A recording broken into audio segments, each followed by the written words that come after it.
रमेश बहुत बुद्धिमान था। वो 10वीं कक्षा कंप्लीट करके आगे की पढ़ाई के लिए एडमिशन करने का इंतजार कर रहा था। पिताजी नीरज अपने लड़के को कैसे भी करके अच्छे कॉलेज में बहुत पढ़ाने की इच्छा थी, पर आर्थिक परिस्थिति ठीक नहीं रहने से छोटे कॉलेज में एडमिशन कराएंगे करके सोचते हैं। पर रमेश को पढ़ने की इच्छा नहीं थी। कुछ भी करके 4 लोग अपना नाम लेना चाहिए, ऐसा करना करके रमेश की इच्छा थी। पिताजी बोले वैसे ही छोटे कॉलेज में पढ़े तो उसके बारे में कोई भी बात नहीं करेंगे करके रमेश सोचता है, पर दूसरा रास्ता नहीं रहने से पिताजी बोले सो कॉलेज में एडमिशन कर लेता है। रमेश के साथ उसके स्कूल के दोस्त बाबू और सिद्धू भी उसी कॉलेज में एडमिशन लेते हैं।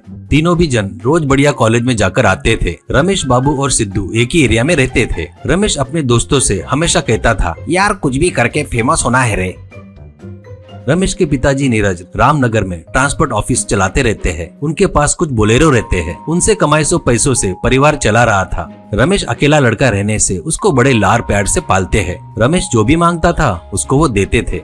ऐसे ही रहते हुए उस साल गणेश चतुर्थी आती है और रमेश अपने दोस्तों से, ए सुनो रे, अपन अपने एरिया में मुंबई में बिठाते हैं ना, वैसे बड़ा गणपति बापा की मूर्ति बिठाएंगे रे। अभी तक किसी ने भी नहीं बिठाए, अपन बिठाए तो सभी लोग अपने पास ही आएंगे, ऐसे कहता है। तो बाबू और सिद्धू ठीक है बोलते हैं, पर पैसे कहाँ से आएंगे पूछते हैं। तो वो, मैं अपने पिताजी से मांग कर कुछ लाऊंगा, तुम लोग भी अपने पिताजी से मांगो, बाकी का हम लोग चंदा वसूल करेंगे करके बताता है। सभी लोग ठीक है बोलकर चंदा वसूल करने के लिए डब्बा तैयार करते हैं। रमेश अपने पिताजी के पास जाकर ये बात बताकर पैसे मांगता है तो नीरज अपने बच्चे पर बहुत प्यार रहने से बगैर कुछ सोचे पैसे देता है।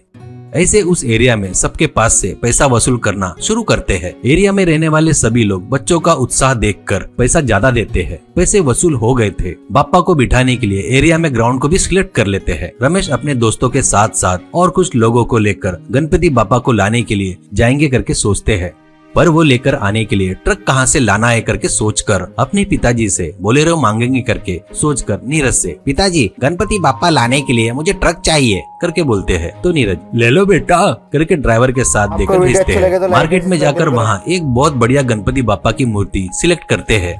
बोलेरो से बड़े गाजे बाजे के साथ लेकर आते हैं। रमेश बोलेरो के टॉप के ऊपर बैठकर एरिया में आते ही गणपति बापा मोरिया, गणपति बापा मोरिया करके चिल्लाना शुरू करता है। वो आवाज सुनकर घर के अंदर बैठे सभी लोग बाहर आते हैं और देखते हैं।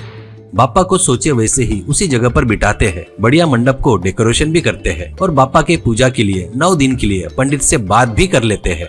पूजा का सामान भी मंगवाते हैं। बैनर और फ्लेक्सी पर रमेश एंड फ्रेंड्स करके लिखवाते हैं। वो तैयारी देखकर कॉलोनी के एरिया के लोग बहुत खुश होते हैं। त्योहार का दिन आता है। सभी लोग सुबह उठकर तैयार होकर नए कपड़े पहनकर बापा के मंडप में आते हैं। पंडित जी भी आते हैं। पूजा बहुत बढ़िया करते हैं। गणपति बापा के हाथों में 5 किलो का लड्डू भी रखते हैं। गणपति बापा की कथा पढ़कर सुनाते हैं। पंडित जी की कथा पूरी होने के बाद सभी लोग अक्षता हाथ में लेकर चढ़ा रहे थे। रात में अब चांद को भी हिम्मत से देख सकते हैं करके सब लोग हंसते हैं। गणपति बापा के नवरात्रि में 9 दिन कार्यक्रम भी रखते हैं रमेश एंड फ्रेंड्स। कमेटी एक दिन बड़ों के लिए भगवान की कथा सुनाते हैं। एक दिन बच्चों को पसंद आए वैसी फिल्म भी दिखाते हैं। सभी लोग अपने अपने घरों से कुर्सियां लाकर सिनेमा देखते हैं। इनके इस काम की सभी लोग बहुत तारीफ करते हैं। रमेश की और उसके दोस्त की तारीफ कर रहे हैं। वो सुनकर वो तीनों बहुत खुश होते हैं। लड्डू के नीलामी का दिन आया। उस एरिया के सभी लोग कमेटी ने अच्छा काम किया है बोलकर लड्डू की बोली ज्यादा से ज्यादा बोली बोलना शुरू करते हैं। उस नीलामी में सभी लोग आते हैं। लड्डू की नीलामी शुरू होती है और किसी ने सोचा भी नहीं उतने रेट में उस एरिया का धनवान लड्डू को लेता है। तुरंत उस लड्डू को सब में बांटकर कहता है, बच्चों का प्रोत्साहन करो, मैं भी इसलिए बोली ज्यादा लगाया हूँ, शाबाश रमेश एंड गैंग कहकर अभिनंदन करता है। रमेश बहुत खुश होता है। विसर्जन का दिन आता है। अभी रमेश मांगने से पहले ही नीरज अपनी बोलेरो दे देता है। उस बोलेरो को सभी लोग अच्छे से धोकर बोलेरो को उसके टायरों को टीका लगाते हैं। बोलेरो के दोनों साइड में केले के झाड़ बांधते हैं और बोलेरो के पीछे डीजे स्पीकर भी रखते हैं। सभी बच्चे जय गणेशा जय गणेशा जय जय गणेशा करके चिल्लाते हुए रैली निकालते हैं। डीजे में गाने शुरू होते हैं। गणपति बापा मोरिया करके चिल्लाते हुए सभी लोग खुशी से डांस करते हुए बापा का गांव के तालाब में पूरे भक्ति भाव से विसर्जन करते हैं। रमेश एंड गैंग बहुत खुश होते हैं। उस तरह उस गांव में रमेश बहुत फेमस हो जाता है।